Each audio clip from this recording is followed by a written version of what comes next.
Hello, welcome to Anthropovlog. I come today with a new video. It's been a long time that I haven't recorded any video, but I'm coming today with a new material, so I hope the image looks good. So I'm gonna speak today about an article by an American anthropologist who studied gender, and she wrote her article in 1974, so it's quite old, but it's really relevant today still. It's called "Is Female to Make What Nature Is to Culture?" So she makes a link between female nature and male culture. So she's gonna talk about the subordination of women in society as being a universal trait and universal thing that happens, and how can we explain this in cultural terms. So she takes an example of a egalitarian society that is the Crows in America, the Native Americans, and they are an egalitarian society, and so women have a equal power with men, but even then, when women have their periods, they have to ride lower horses than men can, and they can't approach sacred objects because of the fear that they're going to contaminate the objects. So from this example, she states that even in egalitarian societies, women have lower values than men have. So it's a universal concern. So maybe there are some examples where societies where women's status is really equal to men.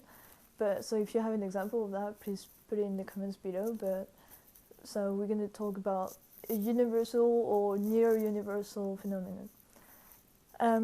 So she starts with the biological determinism, saying that women have intrinsically a lower mind than men have, and she says, okay, I don't know if it's right or wrong because she's not a biologist, but I'm gonna look for a cultural explanation of this phenomenon.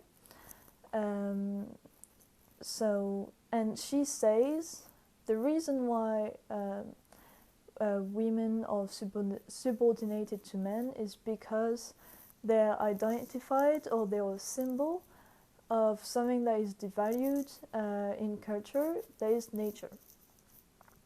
So, of course, well, she says it, but of course, culture and nature are used in just as categories. They're not like empirical objects.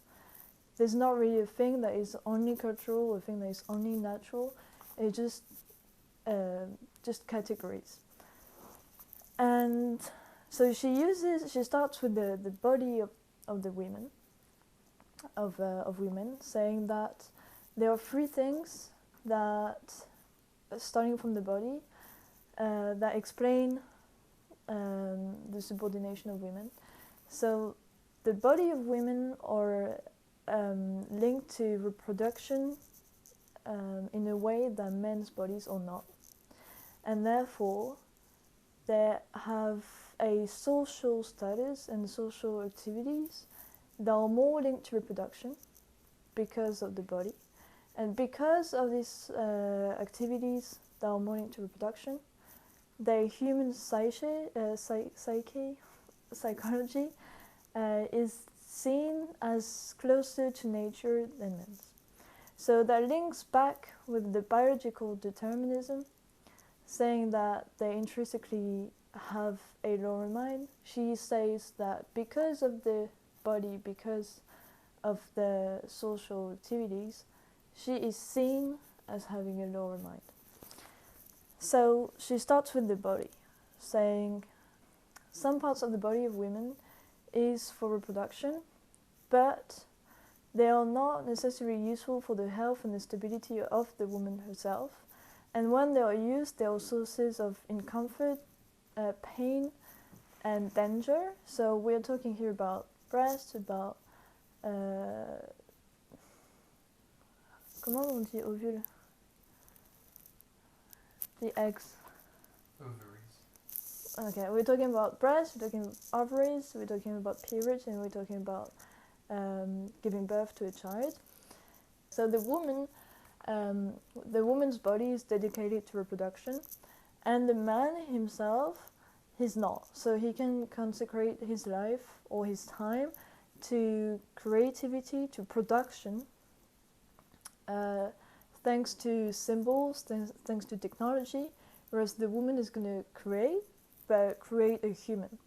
So her creation is limited in time, and when she's going to die, and then her child's going to die, and is just the continuing of the human but also natural cycle that a cat produces a cat, is just something natural, whereas the man is going to create something that stays when he's going to die. So if we take famous books, if we take, for example, Plato, he wrote a book and he died, but his book is still alive now. And that what transcends him to something bigger than just the natural state of things. This is what makes humans human. But what makes humans human is linked to men more than women. So that's the first point. The second point is that the social activities of women are more linked to reproduction. So the woman is gonna take care of the child when he's small, when he was just born, because the baby needs the milk of the mother to survive. That's a natural thing. But then it's going to be continued, so the mother does the primary education, and then when the son has to become an adult, and he's going to have this initiation rite, and make it a completed man, and go in the realm of culture, it's going to be outside, he has to be apart from the mom to go with the man. So we see the mother is linked to nature because the baby is in a natural state, but then for the baby to grow up and become a cultural being, he has to go away from his mother. So then we see a division line between the domestic, the public. So domestic, the mother, the woman. The public, that is the father and the man. The biology, the social, the reproduction, the production, and then the house and society. And the domestic is seen as lower than the public space. And even then, the woman has cultural roles in this socialization. When it has to be a higher socialization, it goes to the man. So if we take, for example, the state of education, in primary schools, it's often women that are professors. But if you go to university, it's a male-dominated space. If you take the cooking is a heavily feminine task. But if you take the haute cuisine, the culinary art, becomes an art, it becomes something that men do. So you see that men do what the culture with a big C, a big culture, whereas women just do the culture that what makes humans just normal humans. I don't know if it's really clear, but... And then the third point is the human psyche. So she says that women are seen as being more concrete beings and more subjective beings, and men are seen as being more abstract and objective beings. So she takes the example of she explains that with the socialization of children, saying that the primary education, the child identifies to the mother and has a personal relationship with her. And then to have a secondary education, the boy identifies to the father, but only in relation to him, because he's often not as close as the mother is. And then he's gonna learn about society and more abstract subjects, whereas the daughter is gonna stay in this relation of how to take care of their home. That is a very concrete education and personal education. So we have different interpretations about the state of women and how they stand in relation to nature and culture. So one is that they are in the middle between nature and culture, and then they are weaker than men because they're closer to nature. The other one is that they mediate between culture and nature, and then they have to be controlled by culture. And then the third interpretation is that they have an ambiguous relationship between sometimes culture, sometimes nature, and it's less pure than men's status, that is always culture.